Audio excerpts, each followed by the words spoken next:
સોળ સોમવાર। આ વ્રતની શરૂઆત શ્રાવણ મહિનામાં સોમવારથી કરવામાં આવે છે। આ વ્રત કરનારને સોમવારે શિવજીના મંદિરે જઈને ભાવ ઉમંગ ઉમા મહેશની પૂજા કરવી, તે દિવસે એકટાણું કરવું અને વાર્તા કહેતી વખતે સાંભળતી વખતે હાથમાં ચોખા રાખવા। સોળ સોમવારની વાર્તા। શિવ અને પાર્વતી સ્વર્ગાનમતા હતા, પરંતુ કોઈ હાલતું ન હતું। એટલામાં જ એક બ્રાહ્મણ ત્યાં આવ્યો। તેથી શિવજીને કહ્યું કે બ્રાહ્મણ, તમે નિર્ણય કરવાનો કે હારેલાને હાર્યો કહેજો અને જીતેલાને જીતેલો। પહેલી વખતે સ્વર્ગદાન નાખ્યા તો બ્રાહ્મણે કહ્યું કે શિવજી જીત્યા। બીજી વખત પણ એવું જ કહ્યું અને ત્રીજી વખત પણ એણે એવું જ કહ્યું, કેમ કે તે શિવના ક્રોધથી બચવા માંગતો હતો। પરંતુ પાર્વતી ગુસ્સે થઈ ગયા અને તેને શ્રાપ આપ્યો કે જા, તને રક્ત પીળીઓ અને કોઢ થશે। જોતમાં તો બ્રાહ્મણના આખા શરીરે કોઢ નીકળી ગયો અને પડું પણ વહેવા લાગ્યું। તે હિમાલય પરથી લલતો નીચે ઉતરતો હતો। ત્યારે રસ્તામાં ગાય મળી એને પૂછ્યું કે ક્યાં જાઓ છો તમે? તો બ્રાહ્મણે જવાબ આપ્યો કે મને મા પાર્વતીએ કોપ આપ્યો છે, તેનું નિવારણ કરવા જાઉં છું। જ્યારે ગાયે કહ્યું કે મારા દુઃખનું પણ સાંભળતા આવજો, મારા આંચળ ફાટું થાય છે પણ મારું દૂધ કોઈ પીતું નથી, વાંસરદા પણ ધાવતા નથી, તો એવા કયા પાપ કર્યા છે તેનું નિવારણ પણ પૂછતા આવજો। ત્યારબાદ એમને ઘોડો મળ્યો અને તેમણે પણ બ્રાહ્મણની વાત સાંભળી પોતાના દુઃખનું જણાવ્યું કે મારે પીઠ ઉપર મોતીના પરાર છે, પરંતુ મારી પર કોઈ સવારી કરતું નથી। તે કયા પાપ કર્યા હશે એનું નિવારણ પણ પૂછતા આવજો ને। ત્યારબાદ આગળ જતાં તેઓ એક આંબા નીચે આરામ કરવા બેઠા તો આંબા પણ બોલ્યો કે બ્રાહ્મણ, મારા સરોસરના ફળ ખાનાર વ્યક્તિ મોતને શરણે જાય છે, તો તેનું નિવારણ પૂછતા આવજો।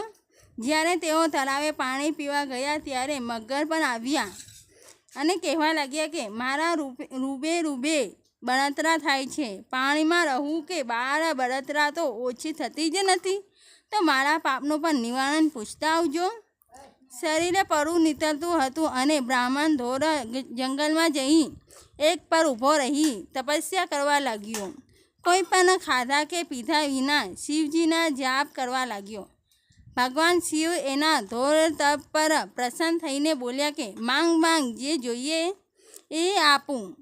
તો બ્રાહ્મણે કહ્યું, હે પ્રભુ, મારા ક્રોધનું નિવારણ કરો। તો ભગવાને કહ્યું કે જા, તું શ્રદ્ધાપૂર્વક સોમવારનું વ્રત રાખજે, તારું દુઃખ દૂર થઈ જશે। બ્રાહ્મણે પૂછ્યું કે વ્રત કેવી રીતે થાય છે તે જરા મને જણાવશો તમે? ત્યારે શિવજીએ પૂછ્યું કે શ્રાવણના પ્રથમ સોમવારે દોરાની શેરે 4 ગાંઠો વાળવી, પીળા પડે દોરો બાંધી મારા દર્શન કરવા અને એકટાણું કરવું। કાર્તક માસના શુક્લ પક્ષે 16 સોમવાર પૂરા થાય એટલે સવા શેર ઘઉંના લાડવા બનાવી એના 4 ભાગ કરી એક ભાગ પૂજારીને આપજો, બીજો ભાગ બાળકોને અને ત્રીજો ભાગ ગાયને, ચોથાથી કીડીઓના નગરા પૂરવા। જો આ વ્રતનું શ્રદ્ધાપૂર્વક કરીશ તો તારી કાયા કંચન જેવી થઈ જશે।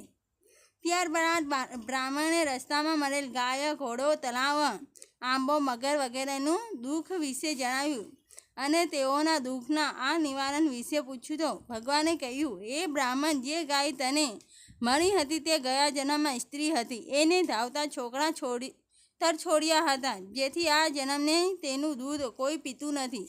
તું એના દૂધની મારી પૂજા કરજે તો તેનું દુઃખ દૂર થશે।